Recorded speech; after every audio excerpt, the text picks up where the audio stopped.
Welcome back. We're continuing our study in these the words, the book of Deuteronomy, and we're in now. We just finished chapter 10, so we finished 10 chapters already in the book of Deuteronomy, otherwise known as these be the words, and we're going to be continuing in chapter 11.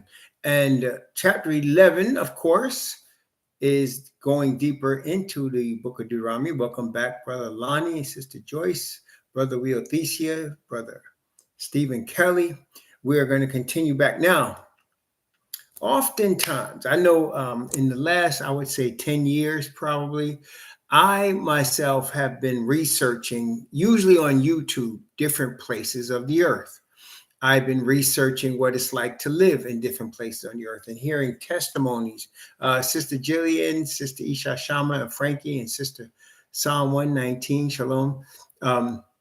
And I've been researching what people's testimonies that have moved or visited different places of the earth have been. And I've been looking at different places, Southeast Asian countries, South American countries, Central American countries, Mexican countries, even European countries, African countries.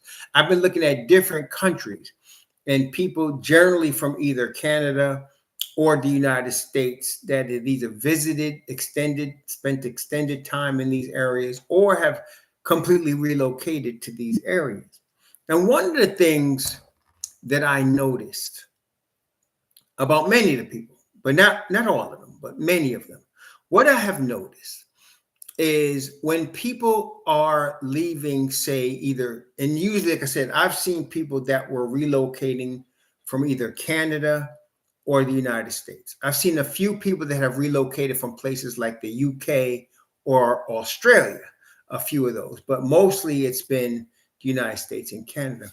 And what I've noticed is that people are searching for something.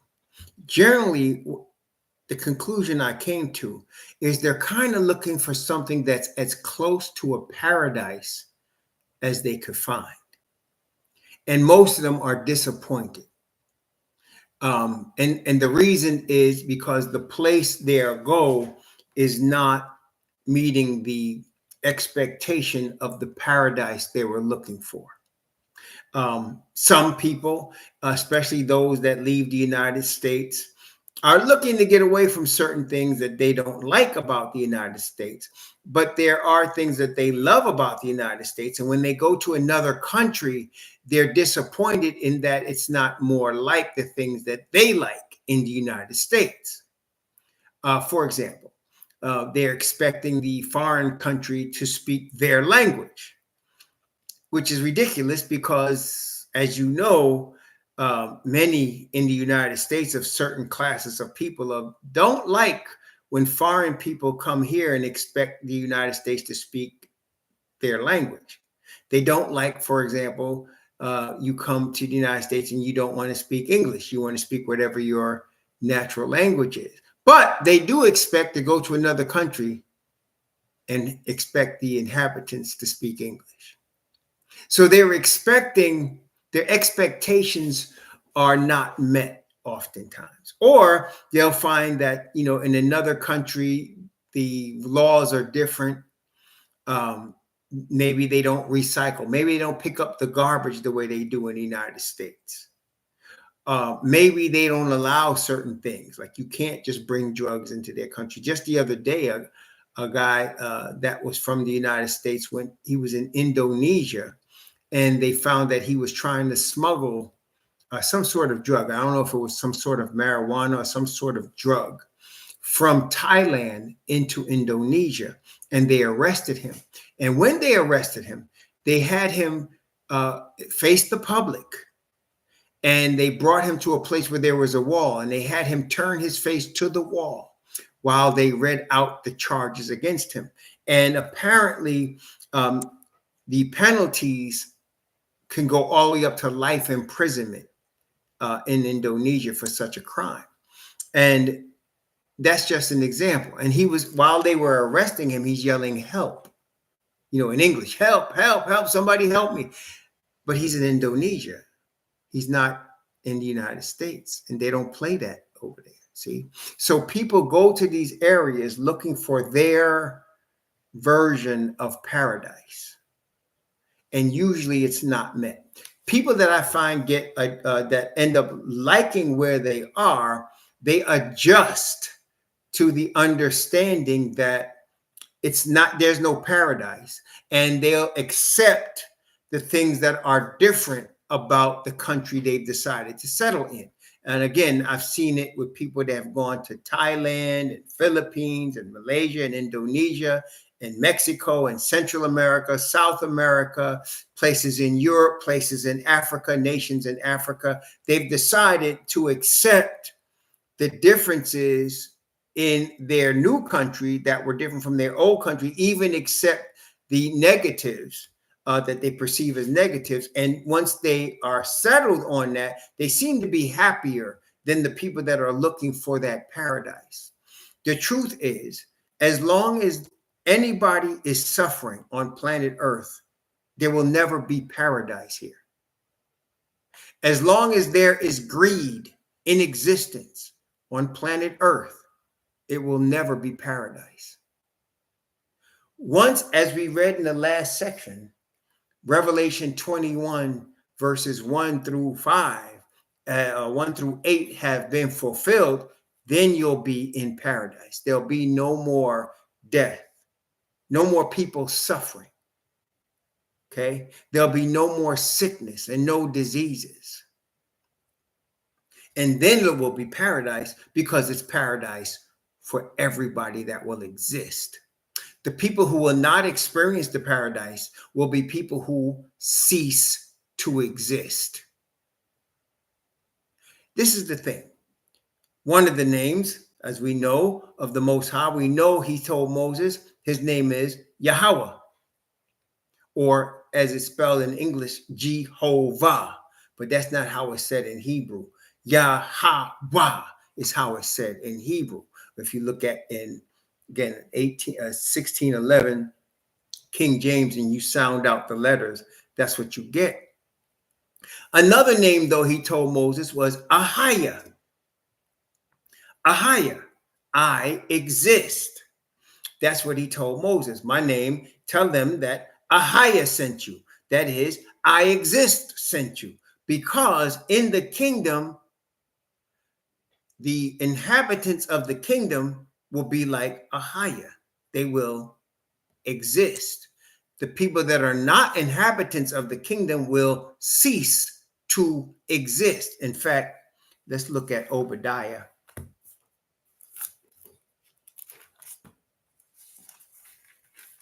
Obadiah is, again, one of those one-page books that we call a book of the Bible, but it's not a book. It's really just like one page. Obadiah. And I'm going to read in Obadiah again. It's just one chapter of that book. It's Obadiah verses 14, 15, and 16. Actually, 15 and 16. Obadiah, I'm going to read 15, 16, and 17. Obadiah 15, 16, and 17. For the day of Yahweh is near upon all heathen. As thou hast done, it shall be done unto thee. Thy reward shall return upon thine own head. For as ye have drunk upon my holy mountain, so shall all the heathen drink continually. Yea, they shall drink, they shall swallow down, and they shall be as though they had not been. They shall be as though they had not been, as if they never existed. On the earth made new, in the restitution of all things, the existence of the inhabitants, us, in that kingdom will be as if sin never came, as if it never reared its head, as if there was never a curse. And again, the only thing that reminds us there was a curse are the marks on Mashiach. The marks on him will remind us there was a curse. But the people, the sinners, the unrepentant will be as if they had never been, as if they never existed. Okay? as if they never existed. Whereas the abundance and the righteous will be existence forever. Matter of fact, let's get some more witnesses to this fact. They shall be as though they had not been, and their reward will come upon their own head. Again, that's also in Revelation chapter 13 in terms of the reward coming upon their own head in Revelation chapter 13, when it's talking about actually the attack on the servants and the saints. And let's take a look at it. Revelation 13, and he's talking about the blasphemy of the man-made religion, which is Christianity, originating in Rome. And again, I want to just stress to y'all, Christianity wasn't in existence when the Messiah walked the earth. There was no Christianity. And people like to point to the 3 times that the word Christian appears in the New Testament, in the book of Acts and in the book of, I think it's First Peter, it appears 3 times in those 2 books. And they use that as an excuse to say that there was an institutional religion called Christianity, and that's a falsehood. There was no institutional religion called Christianity. The word Christian is a Greek heathen term for Messiah, a follower of the Messiah. That is not a Christian. A follower of the Messiah today, you actually would say messianic is more closely aligned with what they were trying to say. So the religion of Christianity as an institution. Now, let me ask you, am I lying to you if I say that there is such a thing right now as a religion called Christianity? Am I lying to you, or does that exist? Is there in existence, as I'm speaking to you, an institutional religion called Christianity? I mean, it's just like an institution religion called Islam. Islam exists right now. Christianity is a religion that exists right now. But this religion did not exist in the days of the Messiah. When he walked the earth, he wasn't trying to make everybody a Christian.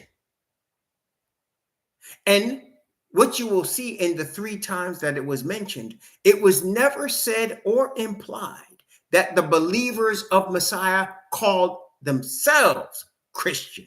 The Bible says they were called Christian. And then Peter said, don't be ashamed if they call you Christian.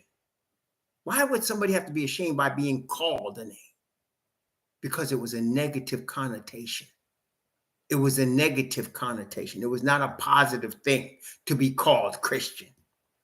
It was the heathen way of trying to be negative toward the followers of the Messiah, who were Hebrews and those that were joining the Hebrews. So, when did Christianity as an institution begin to exist? It began to exist in Rome. It started when Constantine declared himself a Christian while he was worshiping all kinds of other gods. He didn't exclusively worship what he thought was white Jesus. He exclusively didn't worship any religion. He had multiple religions. And he emphasized what he called in Latin the venerabilis deis solis. Let me say that again. Constantine emphasized the venerabilis deis solis. The venerable day of the sun is what he emphasized. That is what we call today Sunday. Why do they call it Sunday? It was the day dedicated to the sun God. The day dedicated to the sun God. We call it even today in English, Sunday. In Spanish, Domingo.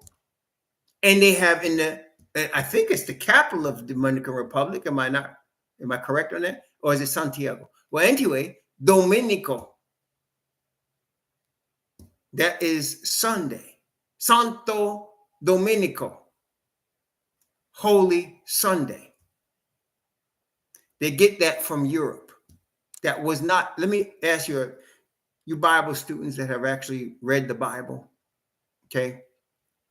Have you ever seen anything in the Bible from Genesis to Revelation to call a Sunday? to say that there should be a holy Sunday, a Santo Domingo. You ever read that anywhere in there? Oh, okay. So there's no place in the entire King James Bible that there's a holy Sunday. There's no place in the entire King James Bible that there's an institution for Yah's chosen ones called Christianity. So when Constantine became a Christian and he was keeping the Venerabilis Deis Solis as part of his normal pagan worship, that's when the institution began to be formed. And once the King of France became a Christian, he declared, or they believed, that the Christian bishop at Rome was the corrector of all heretics. What does that mean? That means all authority of Christianity was in Rome, in the Pope. That's how your Christian institution began. And all of your institutions, every single one of the Christian denominations, of the hundreds of them, they all have the root and origin out of the Catholic Church. Every single one of them. Why do I know that? Because all you have to really do is understand the word Protestant. They used to use that word a lot. They stopped using it now because you have an ecumenical movement. We'll go into that in a moment. But Protestant comes from the word protest.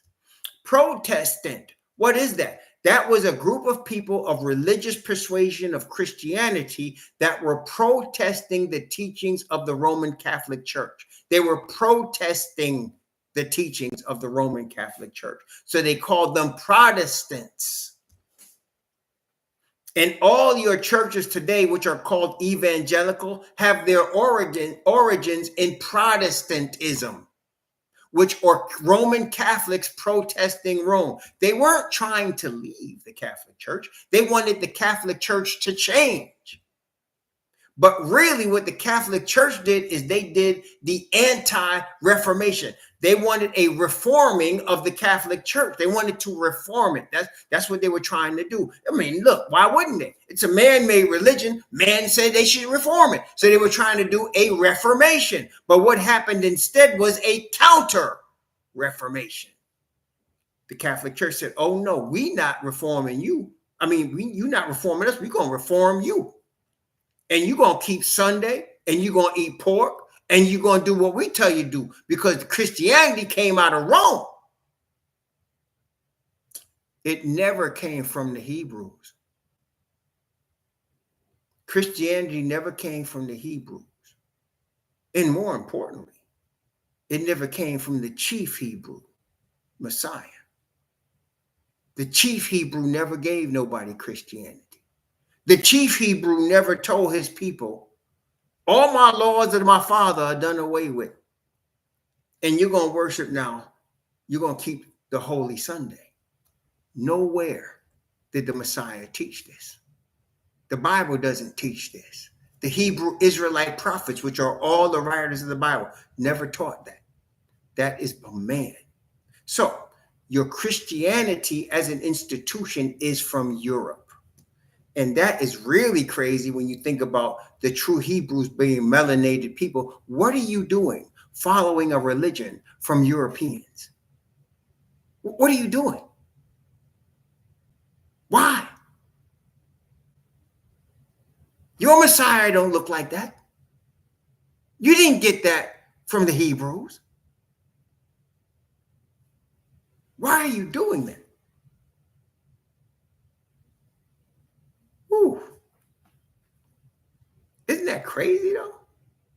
So that's what people do though. They're brainwashed in the Eurocentric system, and they try so hard to inculcate themselves into this system, and they don't want to know who you really are. Your name wasn't Smith, Jones, Martinez, Garcia. That wasn't your name. You were colonized. You know, watching a video just today about a place in Ecuador. And there's a young Ecuadorian dude doing the video explaining the history of Ecuador. And he talked about the Spaniards that came and how they got a lot of their religious beliefs from the Spaniards. and they speak Spanish. And I said to my wife, in fact, I said, so they were colonized by the Spaniards and speak Spanish. And we were colonized by the English and speak English. And we have this in common. Both of us were colonized. Both of us were colonized. So our original language wasn't English and his wasn't Spanish. But it's been beaten into us by force. And we can't even think above what we used to be, what our names were, where we come from, who we really are, except when the Spirit of the Most High leads us through this word. Praise the Most High. Revelation chapter 13, beginning at verse 6 and reading from verse 6 down to verse 10. Revelation chapter 13, talking about the European Christianity power that oppresses the saints who are the Hebrews. This is Revelation chapter 13 from verse 6 to verse 10. And he opened his mouth in blasphemy against Yahweh, to blaspheme his name and his tabernacle and them that dwell in heaven. To blaspheme his name and his tabernacle. Wait a minute. The tabernacle of Yah is where he dwells. Where does the Father dwell? In the third heaven. I mean, we know he sees all, is all, can be everywhere at once, and has dimensions we don't know nothing about. But he does have a centralized location. Where is the centralized location of the Heavenly Father? In the third heaven. That's right. It's in the most holy place of the heavenly sanctuary, where the Ark of the Covenant is. So this being blasphemes that most holy place, blasphemes everything in it, including the Father, including the Holy Covenant, the true Ark of the Covenant. They blaspheme it. He said they blaspheme against Yahweh, against his name, against his tabernacle, and them that dwell therein. That is, the people that worship where he is. Remember chapter 11? He says, measure the temple and them that worship therein. But he said the court leave out. It's given to the Gentiles. Because we are worshiping the Father, and in our spirit, we're connecting with his spirit in the most holy place of the heavenly sanctuary. We're connecting there because Messiah has brought us in there as our high priest. We are with him there. That's why Paul says he brings us into heavenly places in Messiah, because Messiah is representing us. So as Messiah is in there, we're in there. Because we're in the truth.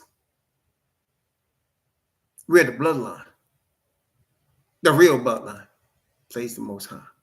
So he blasphemes the bloodline. He blasphemes the Ark of the Covenant. He blasphemes the covenant and the Most High Father. He blasphemes all of that because he's tried to replace it. I mean, am I lying to you? Has Christianity not made the claim the law is done away with?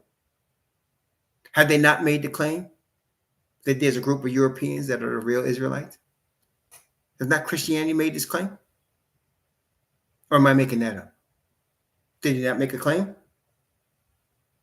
that the Amalekites, the Amalekites are the real Hebrews? Or they not make the claim the law is done away with, nailed to the cross? I think they have. So therefore, the Ark of the Covenant is not eternal. Hebrew can't be. It's been nailed to the cross, right? Can't be. And yet they make the claim they're being led by the Spirit to say these things and do these things. And the true Hebrews understand it comes from the heathen. It comes from the heathen. See, when you start to understand who you are and you wake up to who you are, as the Most High has been showing us in the book of Deuteronomy, right? When you start to understand who you are, you can see clearly the differentiation between us and them that ain't us. And whereby they try to make us feel ashamed of being us. We're no longer ashamed of being us, and we don't need their approval to be us. That alone bothers them because it means we're not under their spiritual thumb anymore. Verse 7. It was given unto him, that is the European Christianity, it was given unto him to make war with the saints and to overcome them. And power was given him over all kindreds and tongues and nations. He was given power to make war with us and to overcome us because we worshiped other gods. Once the Hebrews started bowing to the sun god and started bowing to the god of the fish and the god of the stars and the god of astrology and the different gods. Once we started bowing to these gods, we were now on the enemy's ground, and the Father gave the enemy permission to take us until the time of Reformation, the real Reformation, which Deuteronomy 30 says, and it shall come to pass when all these things come upon thee, the blessing and the curse which I have set before thee, and thou shalt call them to mind. The Spirit of the Most High now has led it to us because here we are awakening. We just saw again last weekend our awakening, right? So why is that? Because the Spirit of the Most High is awakening us. Death knell for the heathen. Death knell for the fake religions. Death knell for all the fake religions of the earth are awakening. Verse 8, and all that dwell upon the earth shall worship him, whose names are not written in the book of life of the Lamb slain from the foundation of the world. If any man have an ear, let him hear. He that leadeth into captivity, here it is, he that leadeth into captivity shall go into captivity. He that killeth with the sword must be killed with the sword. Here is the patience and the faith of the saints.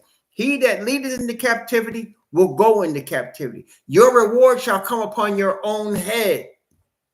Followers of man-made Christianity from Europe, your reward shall come upon your own head. No, there's no white Jesus coming to save you. He ain't coming to save you. No, you will not be raptured away. You're going to stand right here and get what you got coming to you. All of y'all. And you know what? It don't even matter whether y'all receive it or not. This morning it was raining. It was pouring rain outside. I had my sprinklers on. I had to turn the sprinklers off. What I couldn't pretend the water wasn't. What do I need to spend money on water for? The water was already coming down from the sky. My mommy came and said, man, you need to turn that water off. We ain't need to be wasting money. I said, yeah, I went in the garage, turned that mess off. Right? Because just because it was sprinkler day to me, don't mean that nature said, well, I'm going to pour your own rain today. Didn't stop the rain. Just because we don't want the sun to set and rise, that don't stop it. It still rises and sets. Just because you think there's a white Jesus coming to save you and the Bible doesn't speak of him, he doesn't exist in the Bible, then doesn't mean it's going to come. Just because this orange man is now the president and promising you all kind of big crap, don't mean judgment ain't coming, because it is. Get all the guns you want. It ain't going to help you. It ain't going to help you. It ain't. Nothing's going to stop what's coming. Nothing can. Can you stop the sun from rising? Can you stop the phases of the moon from going when they in their circuits? Can you stop the years from going by? No, you can't. Then you can't stop what's coming. And many are going to get what they got coming, what they so richly deserve.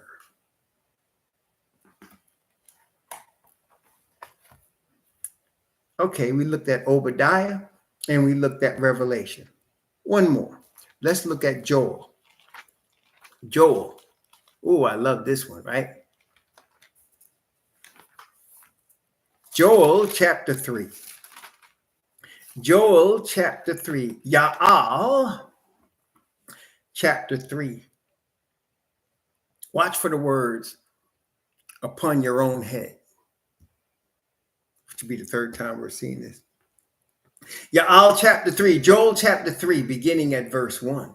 Joel chapter 3, beginning at verse 1, down to verse 7. For behold, in those days and in that time when I shall bring again the captivity of Judah and Jerusalem, I will also gather all nations and bring them down into the valley of Jehoshaphat, and will plead with them there for my people and for my heritage, Yasha'al, whom they have scattered among the nations and parted my land. And they have cast lots for my people, and have given a boy for an harlot, and sold a girl for wine that they might drink. Yea, what have ye to do with me, O Tyre and Sidon, and all the coast of Palestine? Will ye render me a recompense? If ye recompense me swiftly and speedily, will I return your recompense upon your own head. Because ye have taken my silver and my gold, and have carried into your temples my goodly pleasant things, the children of also of Judah and the children of Jerusalem have ye sold unto the Grecians, that ye might remove them far from their border. Behold, I will raise them out of the place where ye have sold them, and return your recompense upon your own head. Just like Obadiah said, just like John said, except Obadiah added this: they shall be as though they had not been. Praise the Most High. So we see what's coming. Now, for the Most High's chosen ones, the ones that are going to inherit the kingdom, where there'll be no more pain, and there'll be no more death, and there'll be no more crying. For us and those with us, praise the Most High. For us and those with us of the family, there's a promise of abundance. You see, in the Bible, when the Most High is describing his blessing on us, he always describes it in the symbolism of abundance, right? There's an abundance, and he'll use terms that will give you that abundant inclination. I'll give you an example. I'm not explaining it well. In fact, let me allow, if you will, Messiah to explain it. Okay, this is Gospel of John, chapter 7. Let me see here.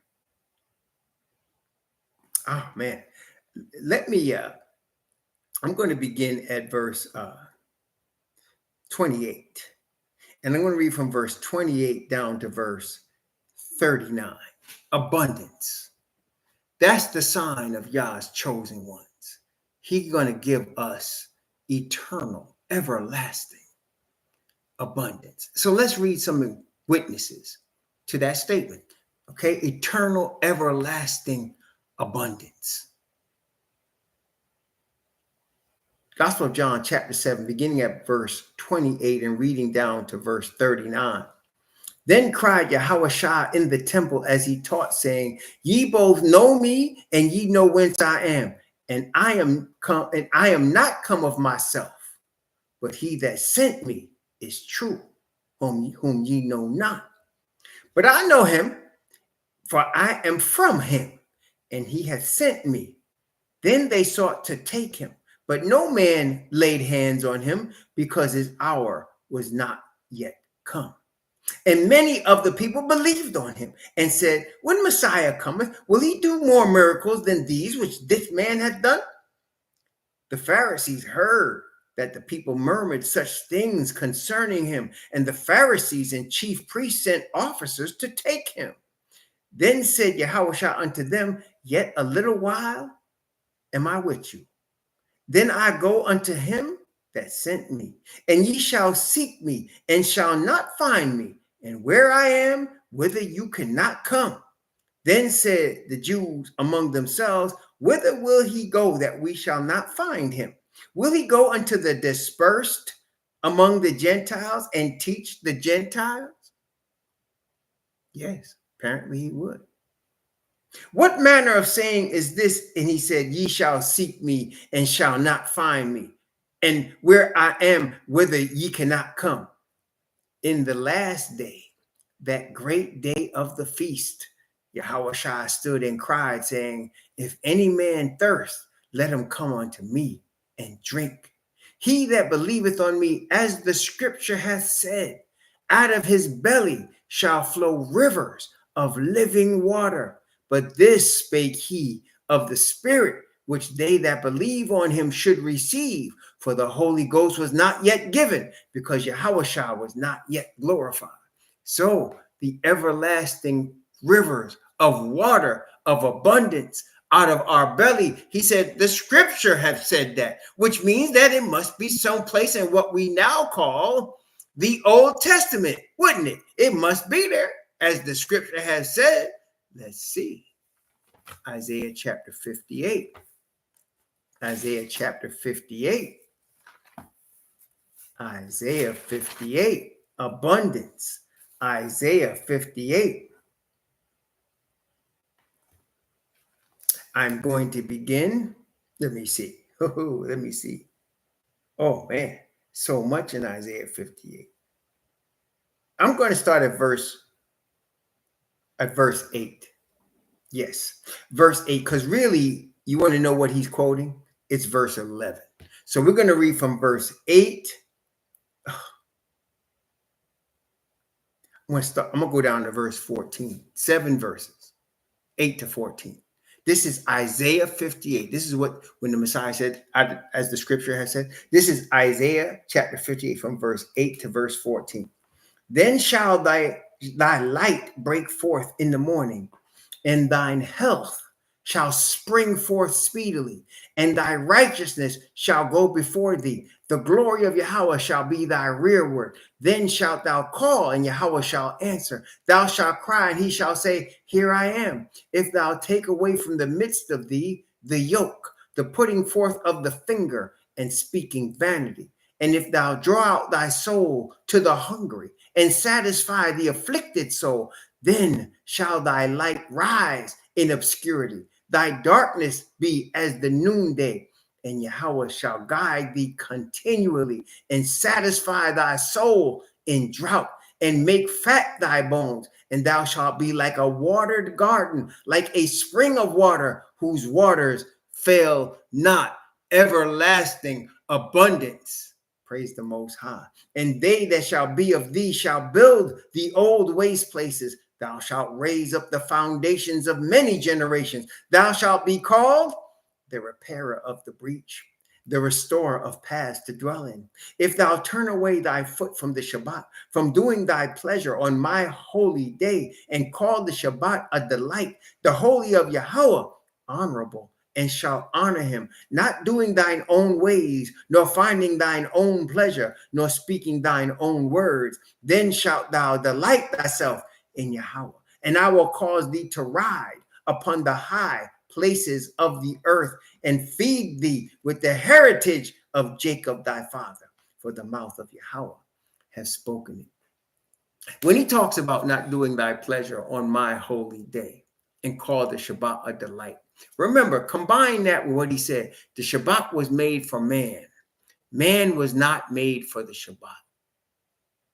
The Shabbat was made for the good of man. Man was not made for the good of the Shabbat. What does that mean? The blessing of the Shabbat upon us is the blessing of the Father's Spirit and rest. The blessing of spiritual, emotional, and physical rest. That's what he means. For us to be doing our own ways means a lack of rest, abundance of man-made ways to find peace. Y'all got that? Praise the Most High. Jeremiah 31:12. All right. Jeremiah 31:12. Brother Wheel Thesia said, let's go there. Jeremiah 31:12. Ooh, okay. Jeremiah 31:12. All right. I'm going to read from verse 11, if you don't mind, Wheel Thesia. Let's start at verse 11. Jeremiah 31:11 and 12. For Yahweh hath redeemed Jacob and ransomed him from the hand of him that was stronger than he. Therefore they shall come and sing in the height of Zion, and shall flow together the goodness of Yahweh for wheat and for wine and for oil and for the young of the flock and of the herd. And their soul shall be as a watered garden, and they shall not sorrow anymore at all. Abundance. When there is a rebellion against the Father in the word, whenever you see Israel rebellion, you will find drought. Remember with Elijah or Aliyah, they were in the northern kingdom and they were in rebellion against the Father and following Balaam. And what was there? 3.5 years of drought. They did not lose the drought and gain abundance of water again until they destroyed the prophets of Baal and turned back, until the day that Elijah bore witness on Mount Carmel and they said, Yahweh, he is the most high. Yahweh, he is the most high. That's when the rain came. Okay, so with the Father is the abundance of rain, which is why he also likens the outpouring of his spirit upon his people as two rains. The rainy season of the early rain, which brings the early harvest, which generally was talking about the harvest of barley, the barley harvest with the early rain, the spring rain, right? We know that it rains in spring. So the spring rains brought the early harvest, but then the latter rain in the late part of the summer, the latter rain is what brings the big harvest in September and October, the latter rain. And he said, I will bring to you the early rain and the latter rain in the first. Now in Joel, it says first month is italicized. Take that italicized word out of there and you'll understand what it's saying. That means before anything breaks off, I'm getting ready to send you rain. Before anything breaks off in the beginning, I'm sending you the early rain. And before anything finishes off at the end, I'm sending you the latter rain first. That's the first thing that must happen. You understand? Not that it's in the first month. It's the first thing that's going to happen. You understand what I'm saying? It's the first thing that's going to happen. What did Messiah say? He said, tarry at Jerusalem until you be endowed with power from on high, and then you shall be witnesses unto me. So the first thing that happens for them to get the power. That was the early rain.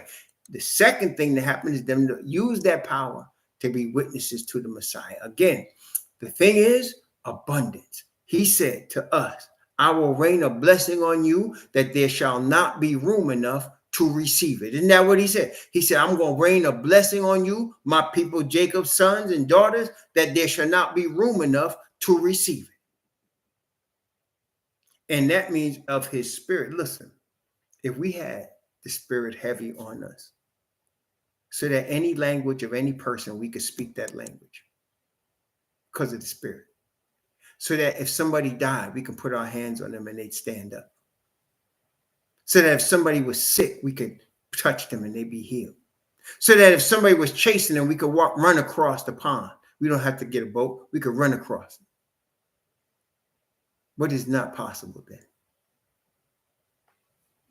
See, when you talk about abundance, that's what his intent. Again, we're going back to the Father's intent. As the Pharisees came to Messiah about marriage, some story about a woman that had 5 husbands, right?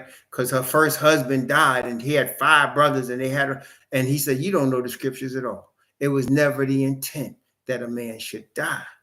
So there'll be no dying and giving in marriage to the next one. They'll be together forever. Praise the Most High. What Yah has joined together, let not man put asunder. What that means is his original intent for us is going to be the everlasting outcome. There'll be no divorce in the kingdom.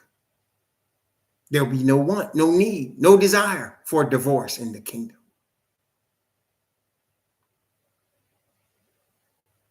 There'll be no second guessing that I married the right one. Oh, I'm not satisfied. Oh, I'm not fulfilled. That won't happen. Everybody will be filled with joy, thanksgiving, continually giving praise to Yah, like we do when we're happy. Isn't that right? When we're happy, when the people of Yah are happy, we're continually giving him praise for what he has done for us. When we were in a straitened time and something breaks forth, we be praising him, right? Well, think of that all the time, every day. Praise the Most High. You'll be praising Yah the whole time. And you'll be getting continual, pulsating euphoria and positive, strong, beautiful energy. Imagine that. Okay. Youth won't be wasted on the young. In the kingdom, youth won't be wasted on the young that don't understand what they got. Oh, we gonna understand. Praise the Most High and giving him praises. So again, the journey into the promised land for our forefathers was an object lesson of the journey into the eternal promised land for us. And so the abundance is an illustration of that, the lack of a drought. See, so there's no drought. In fact, let's look while we're in Jeremiah. Let's look at my brother Weathesia. God is in here, so let's look at chapter 17 for a minute. Jeremiah chapter 17. I'm going to read Jeremiah 17 from verse 5, down to verse 8. Okay, this is Jeremiah 17 from verse 5 to verse 8. Notice what it says here. Jeremiah chapter 17 from 5 through 8. Thus saith Yahweh, cursed be the man that trusteth in man, and maketh flesh his arm, whose heart departeth from Yahweh. For he shall be like the heath in the desert, and shall not see when good cometh, but shall inhabit the parched places in the wilderness, in a salt land, and not inhabited. Blessed is the man that trusteth in Yahweh, and whose hope Yahweh is.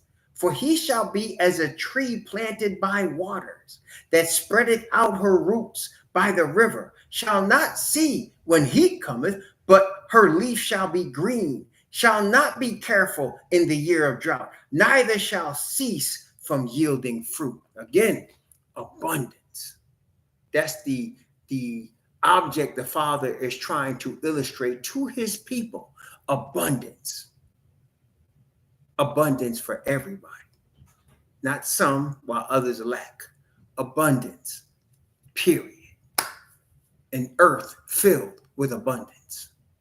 Praise the Most High. Nothing hurts you. Everything good for you. Abundance. That produces abundance of spirit, abundance of life, abundance of joy, abundance of health. No sickness there. Praise the Most High. See? So again, illustrating that as our fathers were getting ready to go into the promised land across the river Jordan, he's illustrating what his intent is for them, what he wants them to have. But what sin and rebellion against him stops us from having. And we know very shortly, there'll be no more sin. Very shortly. Very shortly. In the next just few years, 7 years, there'll be no more sin. There'll be no more rebellion. Oh, one more last rebellion after the end of the 1,000 years. But aside from that, it's over. And we'll be in the kingdom. Unwalled villages filled with abundance. Praise the Most High. Deuteronomy chapter 11. That brings us to Deuteronomy chapter 11. Praise the Most High. So, beginning Deuteronomy chapter 11.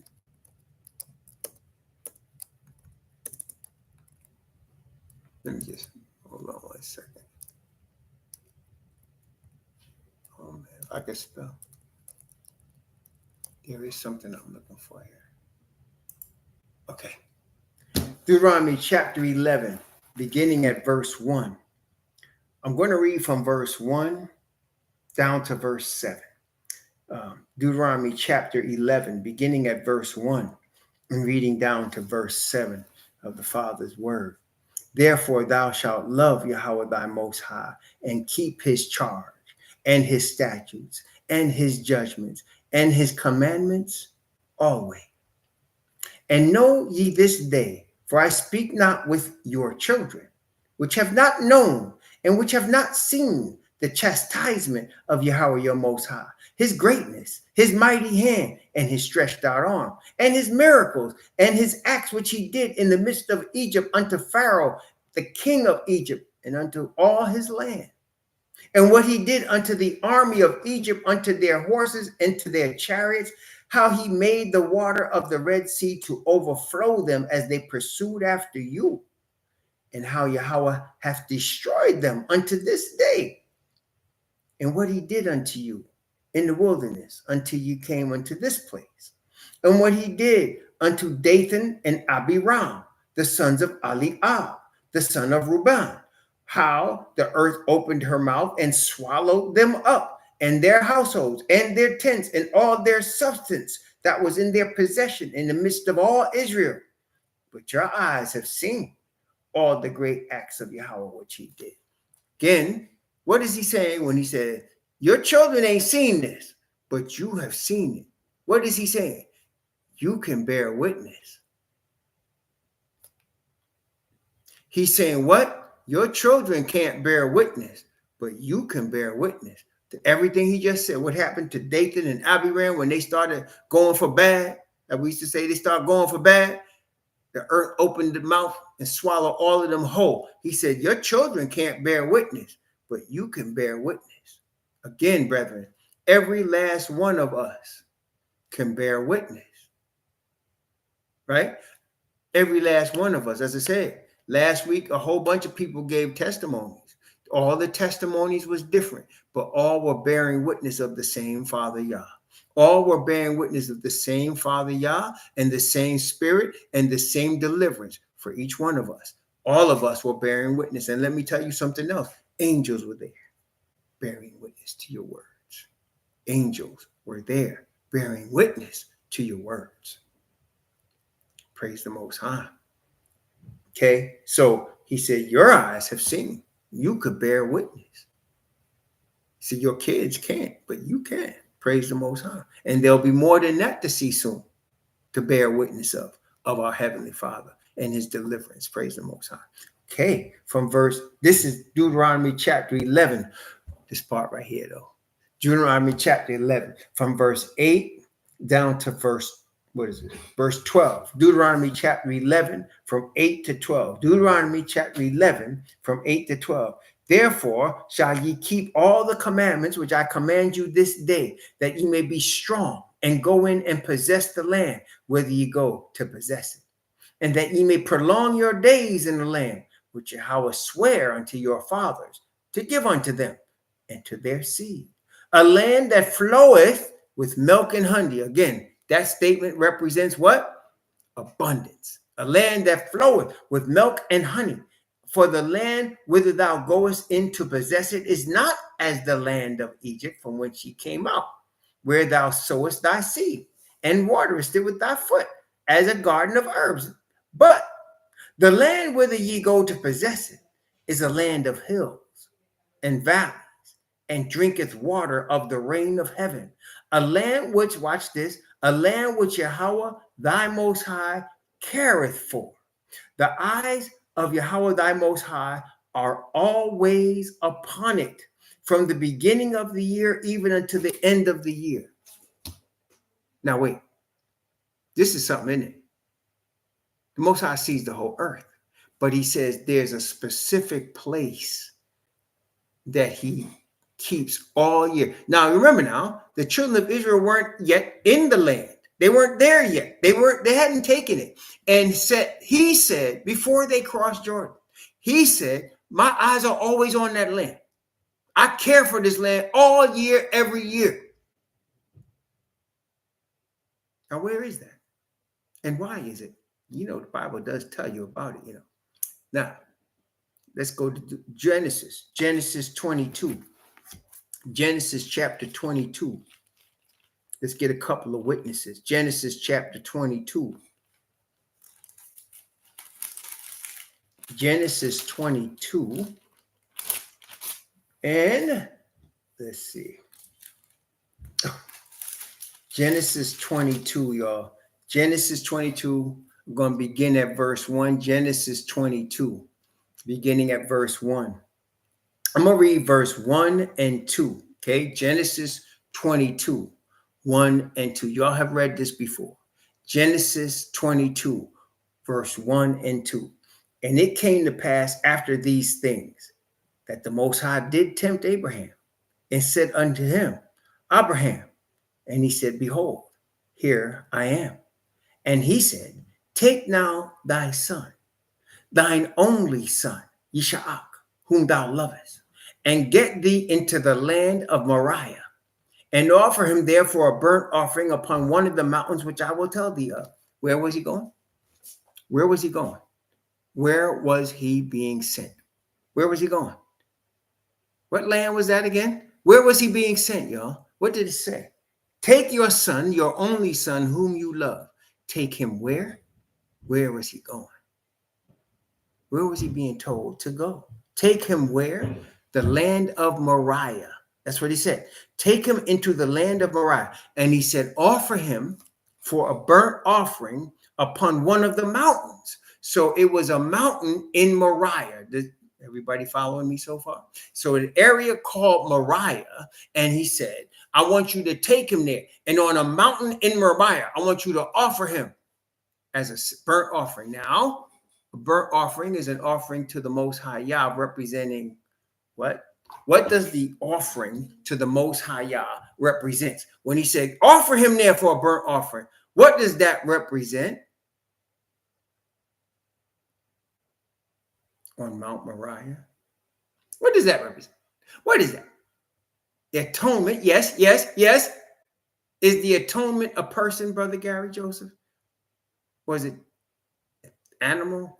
Or is it a thing? The atonement. Yes, yes. Sacrifice. Yes. What is the sacrifice? Messiah. Messiah. Is not Messiah the atonement for our sin? Wait. Is the Messiah the atonement for the sins of Israel? Yes, he is. So a burnt offering or a sin offering or a trespass offering are all offerings representing Messiah. So the father tells Abraham, go to Moriah. Take your only son. Notice the term. Your only son whom you love. Where have you heard that term? This is my beloved son. Hear him. The only begotten of the Father. He said, take your only son, Isaac, whom you love, and get thee into the land of Moriah and offer him there as a burnt offering on one of the mountains I'm going to tell you about. So he's taking his son, his only son. The son of promise is what he was, because we know Abraham had more than one son. So why did the father keep stressing your only son? Because this is the promised seed. In Isaac shall thy seed be called. It was in Isaac. He said, you take Isaac and you offer him up there as a sacrifice. Okay, wait a minute. Let's keep reading from verse 3. From verse 3 down to verse 8. This is Genesis 22 from verse 3 down to verse 8. So he's being told, offer him up as a burnt offering on a mountain in Moriah. Okay. The place is Moriah. Remember that. Offer him up as a burnt offering on a mountain in Moriah. Okay. All right. This is the beginning. Okay. All right. Now wait. So here from verse 3 to verse 8. And Abraham rose up early in the morning and saddled his ass and took 2 of his young men with him and Isaac his son and clave the wood for the burnt offering and rose up and went to the place of which Yahweh had told him. Watch now. Watch. Then on the 3rd day. Then on the third day, Abraham lifted up his eyes and saw the place afar off. On the third day. And Abraham said unto his young men, abide ye here with the ass, and I and the lad will go yonder and worship and come again to you. And Abraham took the wood of the burnt offering and laid it upon Isaac his son. And he took the fire in his hand and a knife. And they both went, and they both of them together. And Isaac spake unto Abraham his father and said, my father. And he said, here am I, my son. And he said, behold, the fire and the wood. But where is the lamb for a burnt offering? Isaac asks, where is the lamb for the burnt offering? Notice the answer. Verse 8, Abraham said, my son, Yahweh will provide himself a lamb for a burnt offering. So they went, both of them together. What did Abraham tell his son? He said, Yahweh is going to provide himself a lamb. So that Isaac was representing the lamb for a burnt offering. Okay, let's keep reading. This is from verse 9, down to verse 16. Actually, 9 to 17. I'm going to have to read 9 to 18. Yeah, from verse 9 to verse 18. Sorry. This is chapter 22. We're going to see. This is really asking a question. Okay, we're going to see. Remember, it's Moriah now. So see, this is chapter 22 from verse 9 to verse 18. And they came to the place which Yahweh has told him of, and Abraham built an altar there and laid the wood in order and bound Isaac his son and laid him on the altar upon the wood. Now, hold on. Isaac had to be a young man by this time. He wasn't no little boy. So if he didn't want his father to be laying him on that wood, it wouldn't have happened. So he allowed himself to be stretched out over that altar so that he can be killed as an offering. He allowed himself. Messiah said, you don't take my life from me. I lay it down. I could lay it down and I could take it back because I got that from my father. And Isaac laid down. Praise the Most High. And Abraham stretched forth his hand and took the knife to slay his son. And the angel of Yahweh called unto him out of heaven and said, Abraham, Abraham. And he said, here am I. And he said, lay not thine hand upon the lad, neither do thou anything unto him. For now I know that thou fearest Yahweh, seeing thou hast not withheld thy son, thine only son, from me.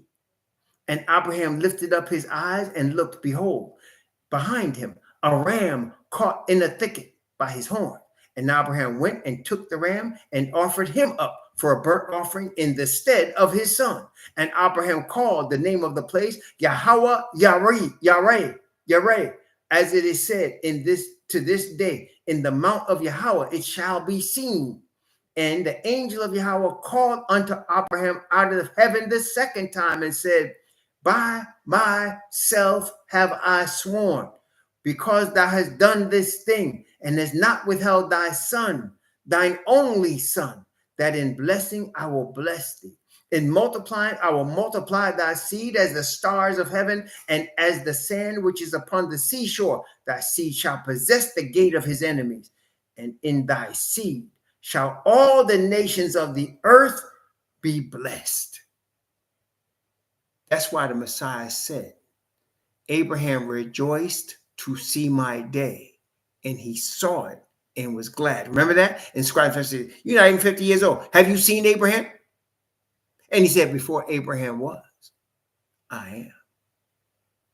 Remember that? He said, Abraham rejoiced to see my day, and he saw it and was glad. Now, wait a minute. They were on Mount Moriah. Let's go to Second Chronicles. Second Chronicles. It's First Kings, Second Kings, First Chronicles, Second Chronicles, Second Chronicles. Yes, Second Chronicles. This is when David sinned. Now, Second Chronicles. Now, wait a minute. I do want to go to Second Chronicles, no doubt. But I'm thinking I want something else too. Hold on.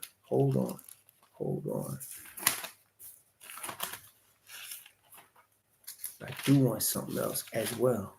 Hold on. Oh, yes. Okay. Hold on 1 second.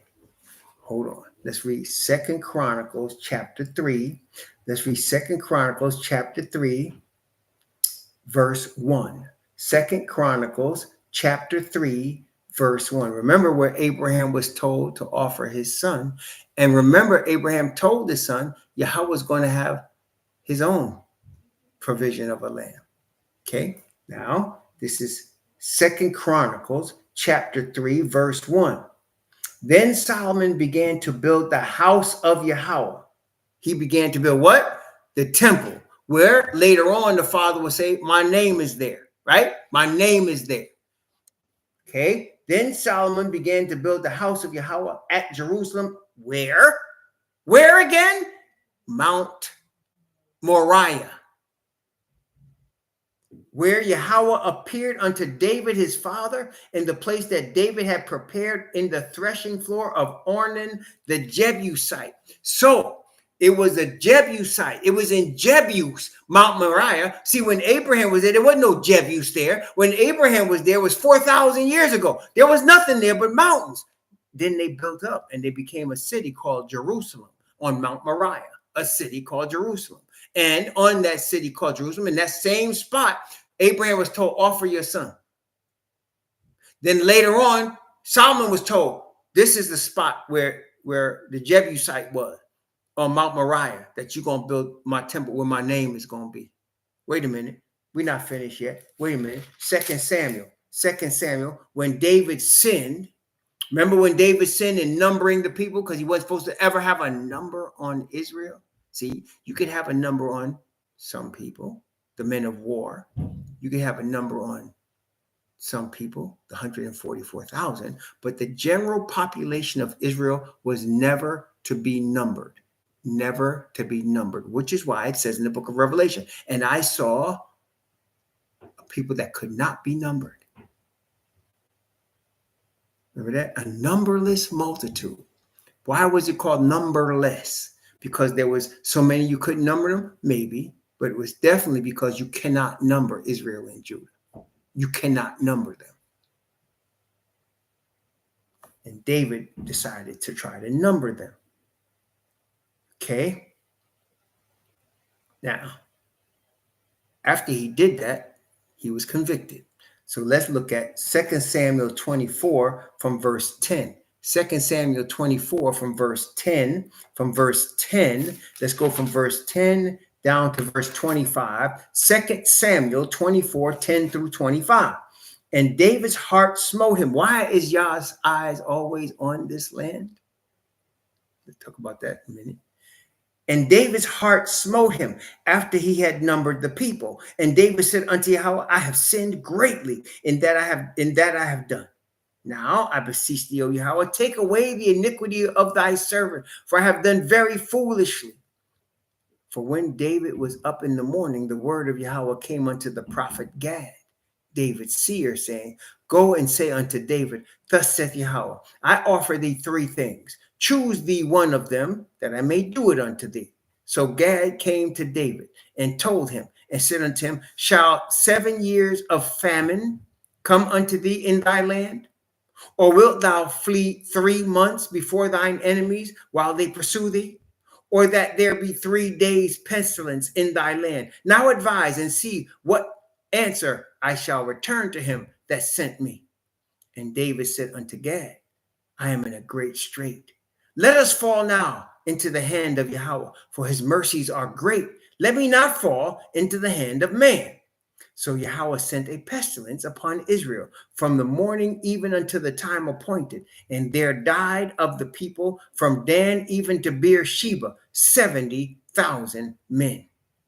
And when the angel stretched out his hand upon Jerusalem to destroy it, Yahweh repented him of the evil and said to the angel that destroyed the people, it is enough.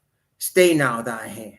And the angel of Yahweh was by the threshing floor of Arawana, the Jebusite.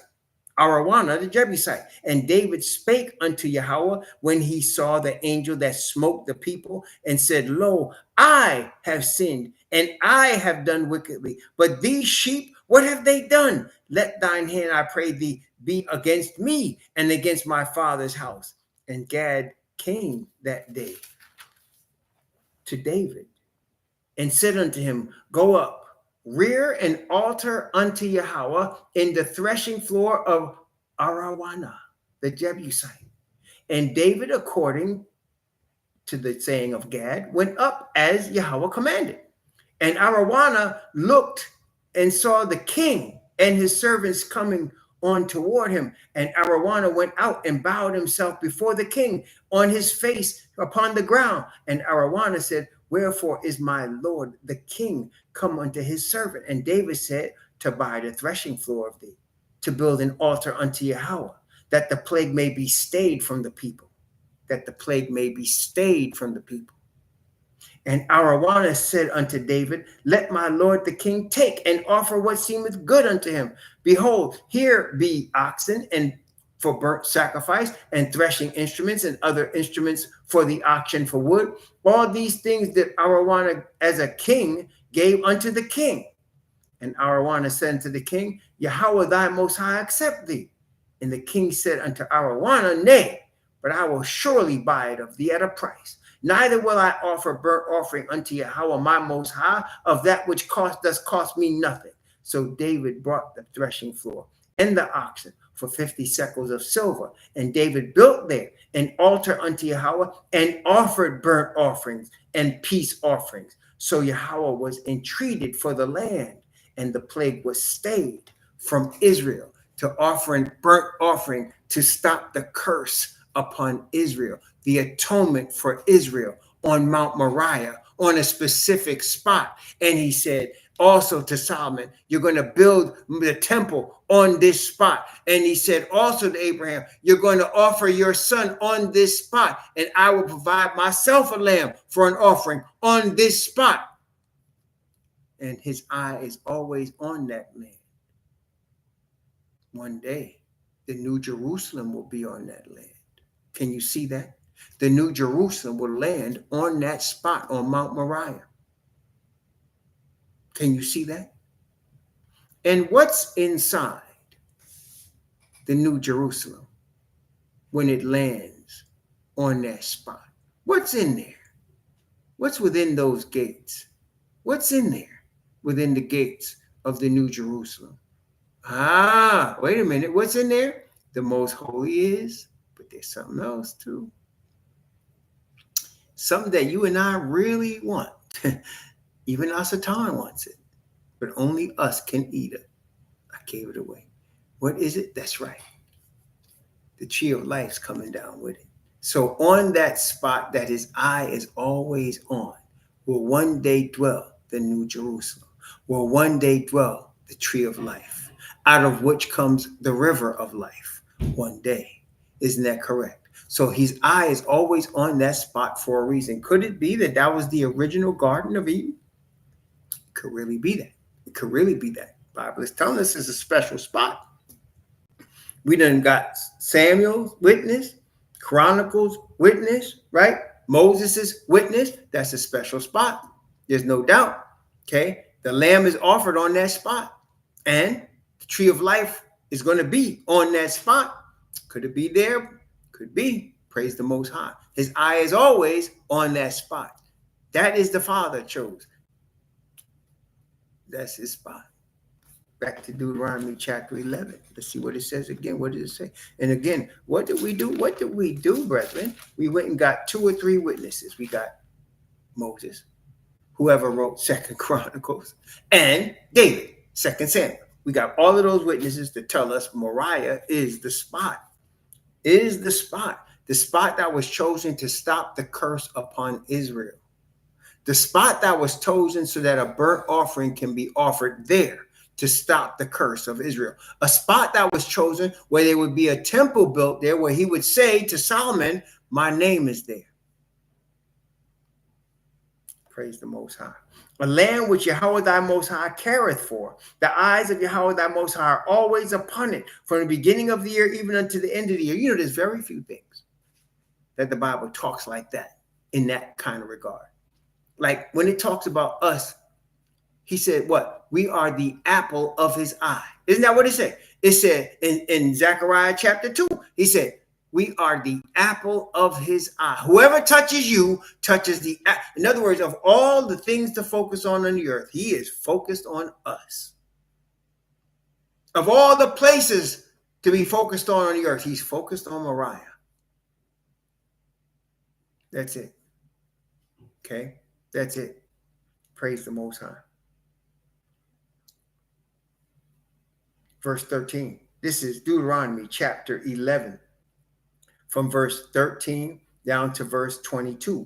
This is Deuteronomy chapter 11 from 13 to 22. And it shall come to pass, if ye shall hearken diligently unto my commandments, which I command you this day, to love Yahweh your Most High, to serve him with all your heart and with all your soul, that I will give you, look, rain of your land in his due season, and the first rain and the latter rain, that thou mayest gather in thy corn and thy wine and thine oil. And I will send grass in thy fields for thy cattle, and thou mayest eat and be full. Take heed to yourselves that your heart be not deceived, and ye turn aside and serve other gods and worship them. Then Yahweh's wrath be kindled against you, and he shut up the heaven, that there be no rain, that the land yield not her fruit, lest ye perish quickly from off the good land which Yahweh giveth you. Therefore shall ye lay up these words in your heart and in your soul, and bind them for a sign upon your hand, that ye may be as frontlets between your eyes. And ye shall teach your children, speaking of them when thou sittest in thine house, when thou walkest by the way, when thou liest down, and when thou risest up.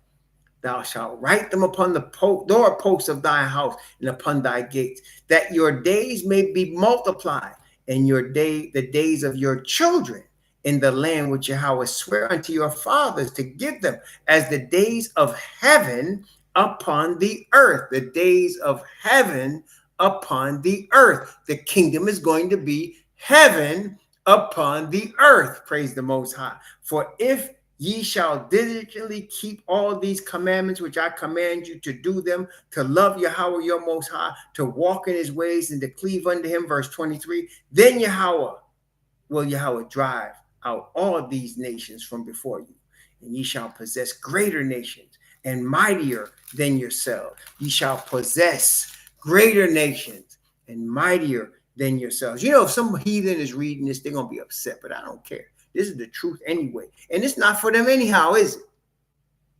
It's for us. Praise the Most High. Verse 24. Every place whereon your soles of your feet shall tread shall be yours.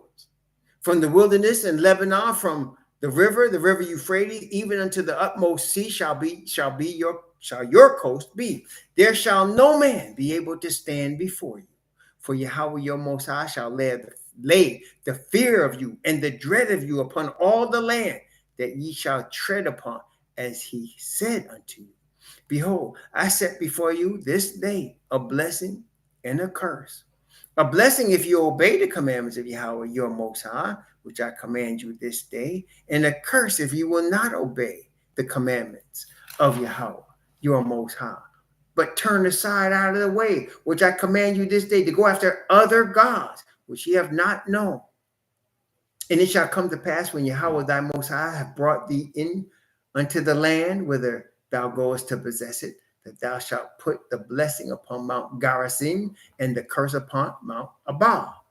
And are they not on the other side of Jordan, by the way where the sun goeth down, in the land of the Canaanites, which dwell in the campaign over against Gilgal, beside the plains of Moreh?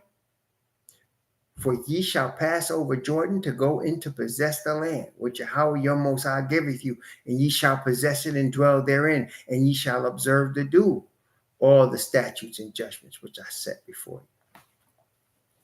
Abundance. Abundance, brother. Abundance. That's what is in store for us in just the next few years. But of course, we got to go through our own droughts right now. This earth obviously is going to feel drought, right? This earth is going to obviously feel drought because the Most High is not with it. And so as we are now getting ready to receive the abundance of rain in the spirit of the latter rain, the earth is going to receive the abundance of drought because they don't have what we have or who we have. Praise the Most High. Those with us will get the rain. Those not will get the drought. There'll be no rain. Praise the Most High. Praise the Most High. May the Most High bless you and keep you. May he cause his face to shine upon you and be gracious unto you. And may the Most High lift up his countenance upon you and give you peace. Shalom, family.